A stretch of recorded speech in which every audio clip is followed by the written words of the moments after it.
We talked last time in our last lecture about supporting materials. We talked about structuring and outlining our speech. And we're going to finish getting you prepared today to give that very first speech in this class by looking at presentation aids and then by looking at delivery, how to present your speech for the best possible effect.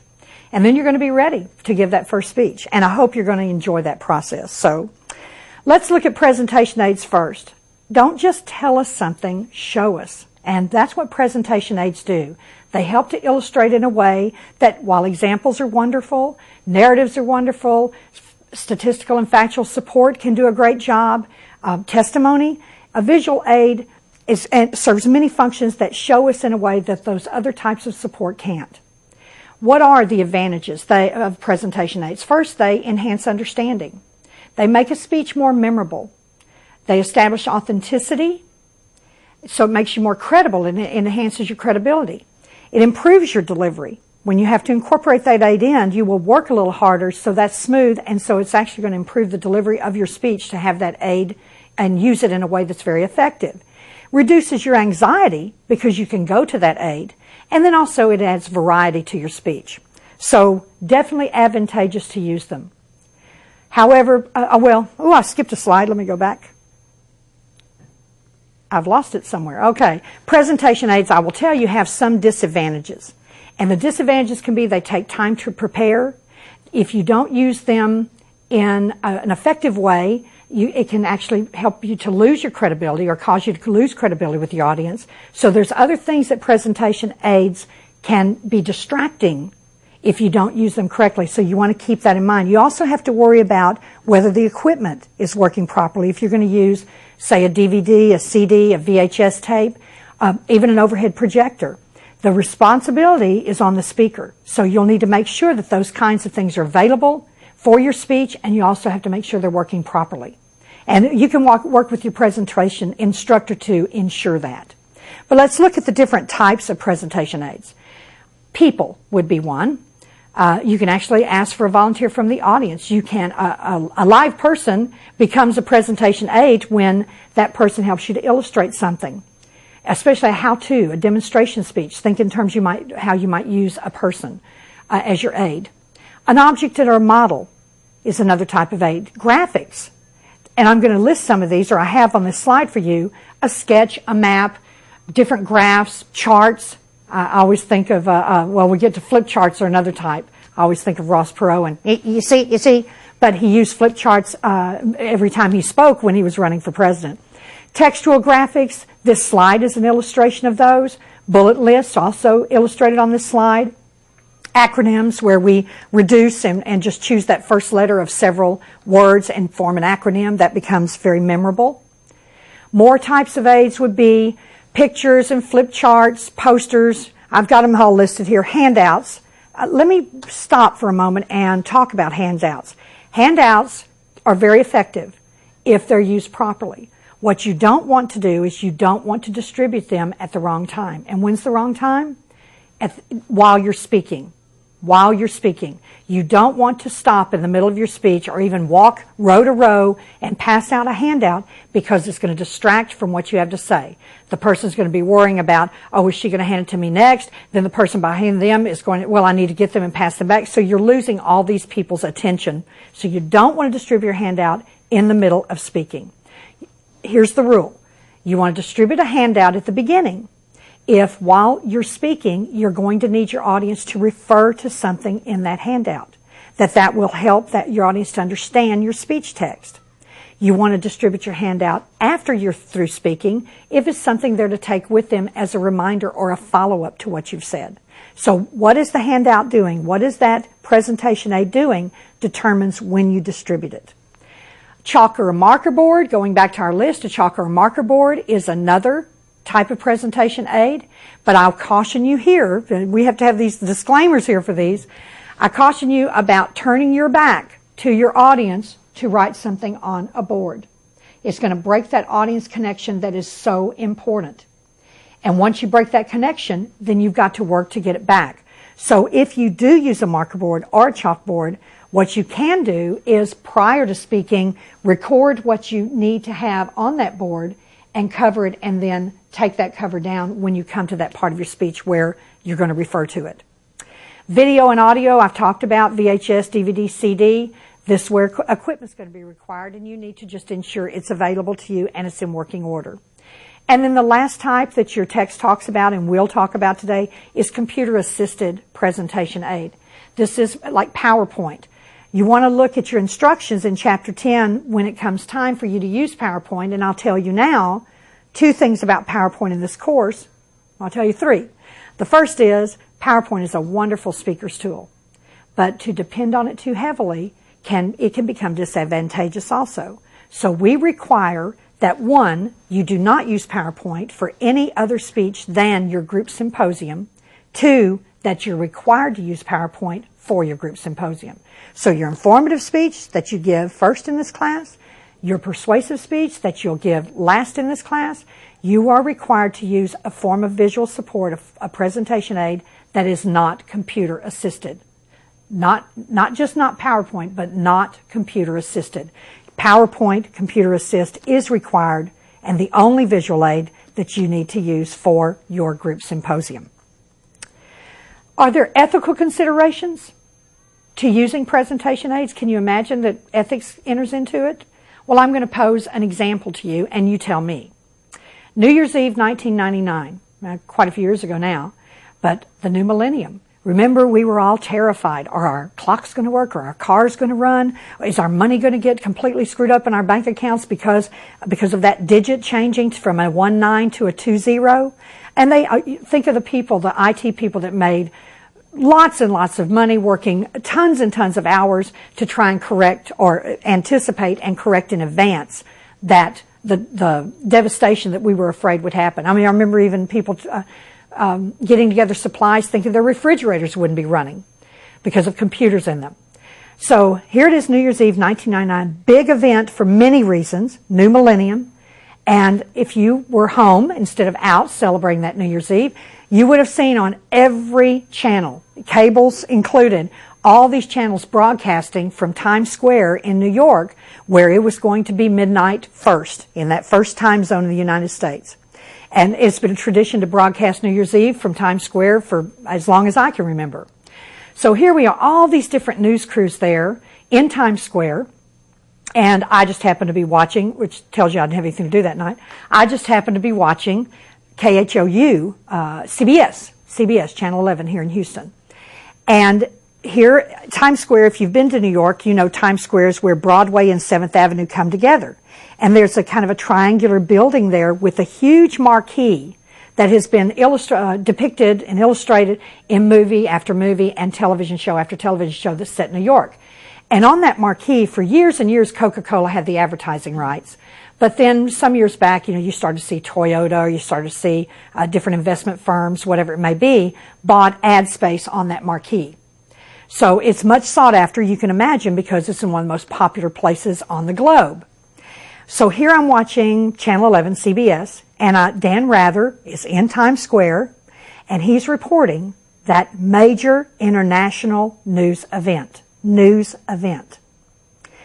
And while he's reporting, on that marquee behind him is the CBS logo.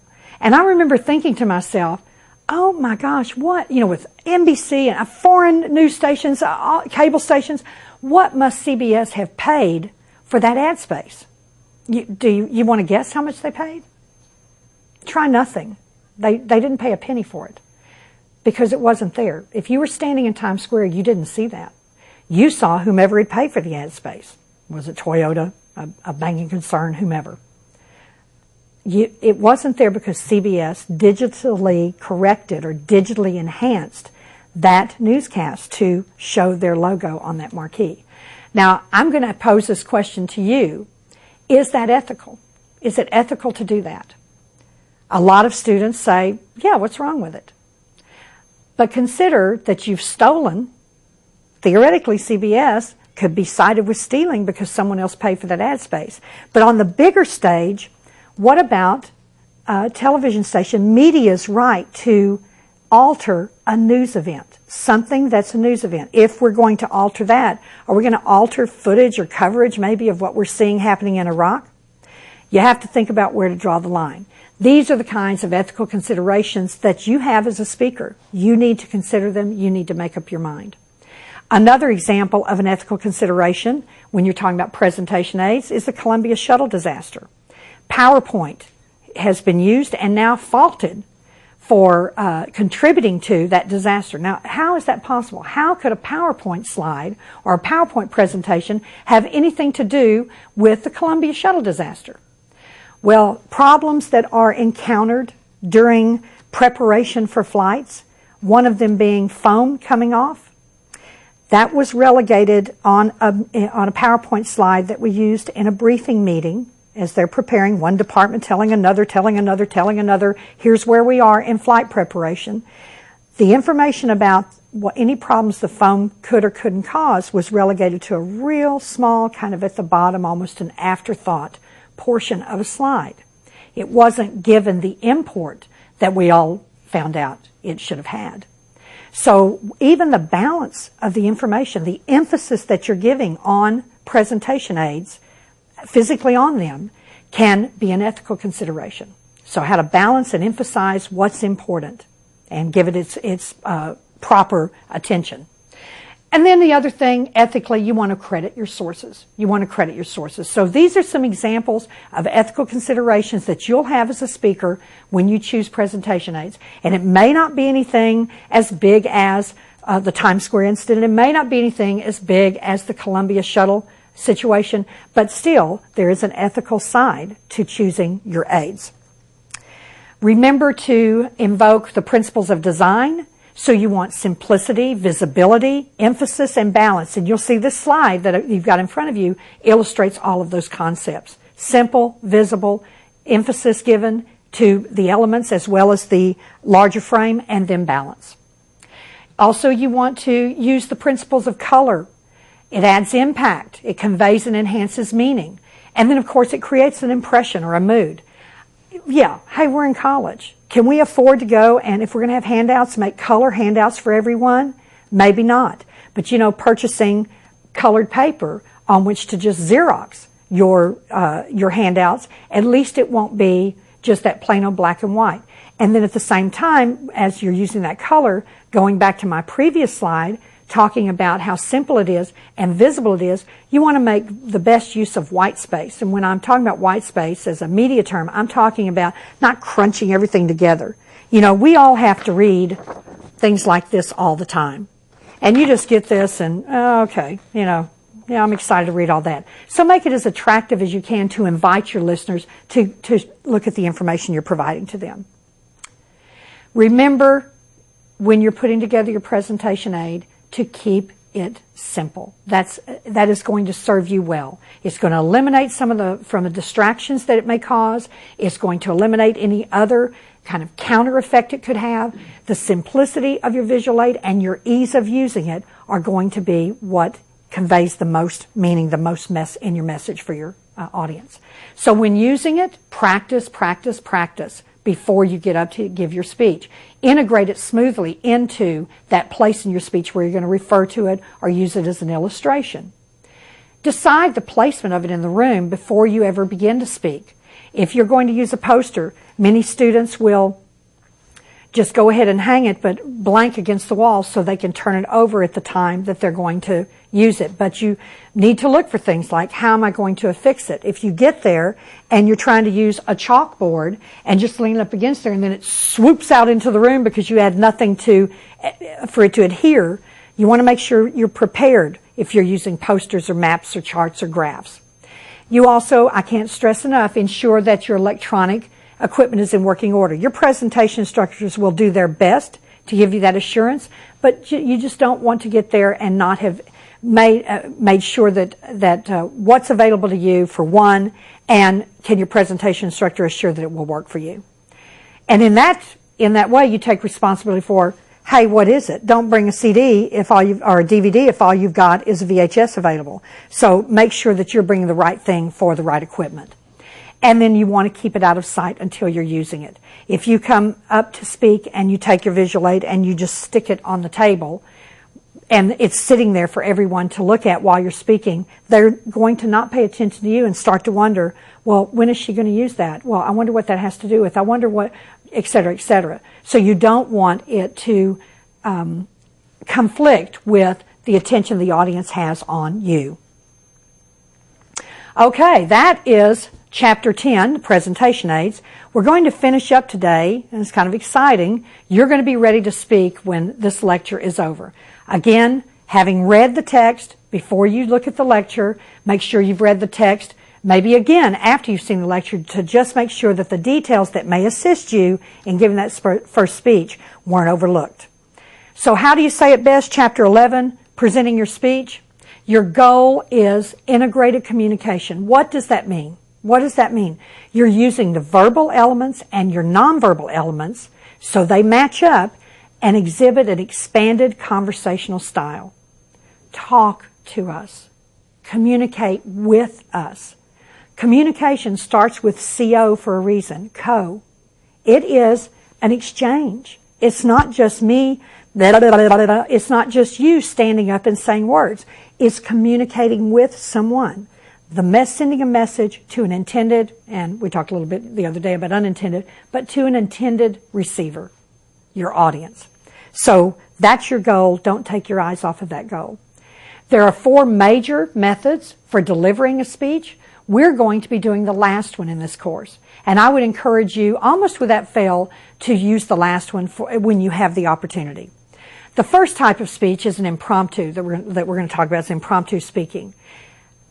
When I do this in my classes, if I ask a student just out of the blue, would you come up and give just a quick talk on, their faces just go pale. What? So we don't like not being able to plan. We don't like to have to get up and speak when we don't know in advance that we're going to be asked to and know in advance what we're going to say. But there is a way to respond to a request for an impromptu speech and do it fairly well. So this is, again, off the cuff, just getting up, making remarks. But while you're walking up, first you accept the invitation. Then while you're walking up, you just quickly form in your mind this structure of a couple of points that you're going to make, giving a reason or example for those points, and then restating them and sitting down. So if you kind of, I'm going to monitor myself and I'm going to frame this very brief set of remarks and then get off the stage, that will serve you well. One of the problems is that when we're asked to speak in an impromptu way, we'll get up and just babble and ramble and on and on. So this is going to be more effective if you're ever asked to speak impromptu. The second type, or the second method of delivering speeches, is memorized. Problematic. What if you forget? What if you're going to give a quote, for example, and you forget it while you're giving it? When you memorize, it has all these bad effects on your facial expression. You almost look like you're reading the information off the back of your eyelids. You don't have that the immediacy that you want to establish with the audience. When you're memorizing, and then of course the dreaded, where was I going? So memorization is problematic. I encourage you not to deliver memorized speeches. The third way of delivering a speech is manuscript. Now this is most useful when the exact wording is important. I think of, you can see many times politicians give manuscript speeches. Ann Richards, the former governor of Texas, is one of the best I've ever seen. So is ex-President Bush's wife, Barbara Bush. Excellent at delivering manuscript speeches. But you really have to be good at it. You've got to be coached. You've got to have speech coaches, professional coaches generally, to get to where you deliver that with the inflection, with the spontaneity, with the energy that extemporaneous speaking offers. Finally, and again, this is what we're doing in this class and what we want you to learn for all your speaking engagements, and that is extemporaneous speaking. This is where you plan it and rehearse it. You don't rehearse it to the point that you're delivering something that's memorized, but you rehearse it to the point that it's like putting on that favorite pair of old jeans. It just fits. It's comfortable. You're comfortable with the topic. You're comfortable with the way you're going to present those ideas. You're comfortable with that audience. You've analyzed them. You are relating everything in a way that's specifically going to impact that audience. You're comfortable because you've done your homework. So these 4 major methods, the one we're looking at, extemporaneous speaking. Looking also to ensure an effective presentation, you want to think in terms of sharing meaning with your audience. Sharing meaning. So regardless of cultural diversity, regardless of gender differences, age differences, that's your goal, to share that meaning. So in order to do that, your verbal and your nonverbal are going to need to be, what did we say at the beginning of this lecture? Integrated. To integrate that communication. And give more credit to nonverbal. Remember, your audience is going to give more of the credit to the nonverbal, so you want to give some time and attention to that when you're rehearsing, when you're planning for your speech. What's effective in a presentation? When a speaker establishes closeness or immediacy with an audience. How do you do that? You reduce the distance. I'm standing behind this podium lectern for this lecture because I'm wired. But when I lecture in a classroom, I step out from behind that desk and I walk toward the audience many times while I'm giving a lecture so I can physically place myself closer.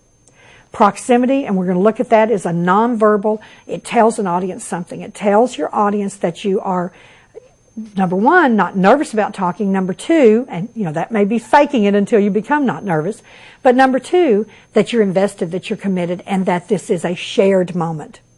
So reducing the distance, smiling, worth $1 million. You smile, we love someone who's smiling. We feel that's friendly and we warm to that. We warm to that smile. Maintaining eye contact is also very important. When I drop my eyes, I'm also taking my attention away from you and putting it somewhere else. Using gestures, as long as it's not Al Gore, but also not Jim Carrey, something in between. So using gestures to emphasize, that's another way to establish closeness. And then finally, vocalizing to emphasize. A pause many times will speak louder than any words you can state. So vocalize to emphasize. Looking at that nonverbal that we want to be aware of and we want to maximize and capitalize on. Our facial expression, our eye contact. So we want that frequent, sustained smile and eye contact.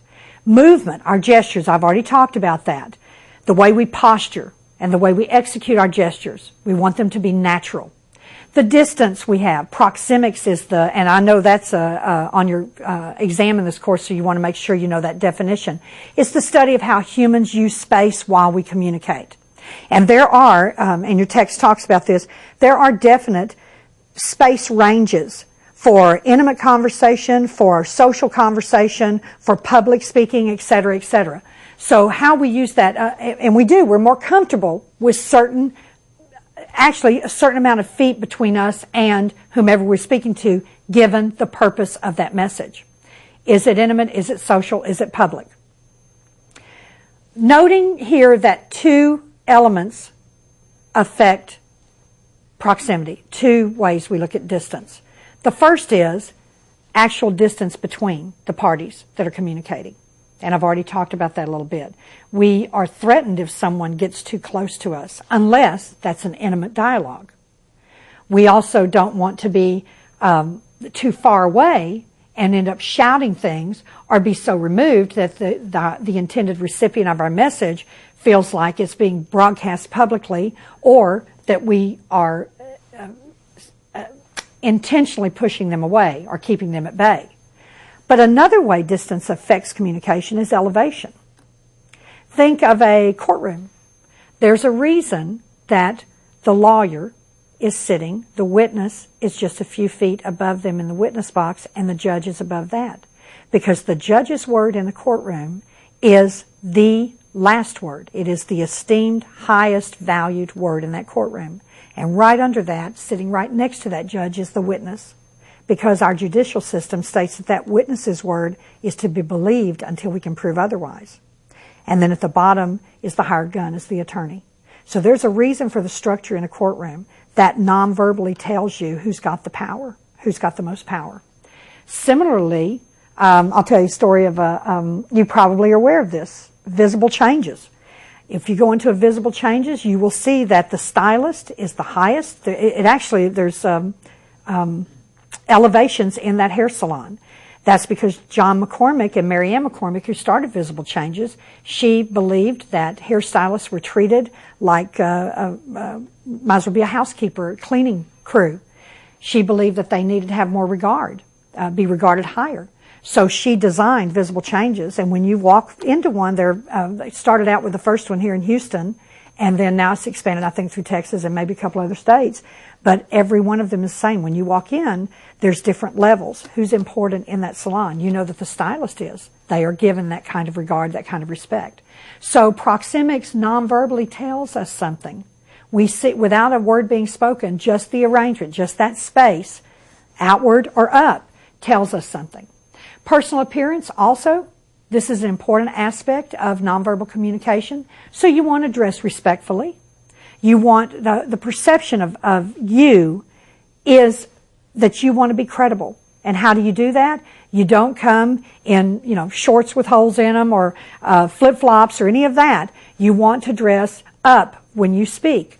Bring it up a notch. I understand your students, and I'm not looking for three-piece suits here, but you want to dress, show that you respect your audience and show that you command respect from your audience. And that's going to create, that's non-verbally telling them something.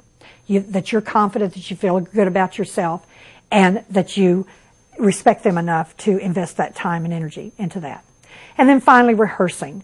Practicing until your voice, your face, your body, all of that works together to express a single thought, to express what you intend. Speaking of your speaking voice, let's look at some of those elements. We can't do something about maybe a couple of them. We're kind of stuck with it, but we're going to maximize what we've got. Our pitch, for instance, we have an habitual pitch. That's the most frequent that we use, what we just use out of habit, and then optimum pitch.